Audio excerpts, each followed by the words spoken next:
Avec des modèles politiques totalement différents. Mais est-ce qu'il y a un parallèle à faire, selon vous, entre le Brésil et la Turquie, où on voit que ce sont deux pays qui ont connu des croissances très importantes, qui ont des démocraties imparfaites, mais laquelle est parfaite, et on s'aperçoit qu'il y a une grosse attente de la population. Est-ce qu'il y a un parallèle à faire entre ces deux mouvements ?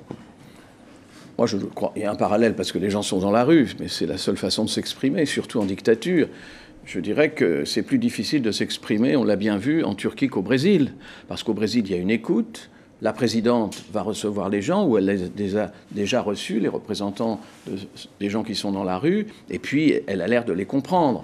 Là, M. Erdogan n'a pas l'air de comprendre, et même il condamne. Et il condamne les gens qui les aident, et il condamne les médecins qui les soignent, et il condamne... Vraiment, c'est pas pareil. Et ça ressemble plus à une révolte de jeunesse et aussi à une protestation contre un islamisme rampant en Turquie. C'est pas un problème religieux au Brésil. Ce sont des classes moyennes, on a un peu oui, ce sont des classes moyennes. Dans l'un et l'autre. Ce sont les premiers qui seront... Enfin, je veux dire, l'éducation, la création même, parfois des classes moyennes, comporte des risques. Donc, et le risque de se rendre compte et d'être pour la démocratie. Erdogan a été trop dur dans la répression de ces manifestations, vous trouvez ? Écoutez, c'est la police à chaque fois. Alors on utilise des gaz lacrymogènes, des lances à eau, etc. Et puis il y a quand même plusieurs centaines, sinon plusieurs milliers de blessés. C'est beaucoup. Ce qui m'a choqué, moi, c'est quand même qu'on poursuive les médecins qui soignaient ces blessés.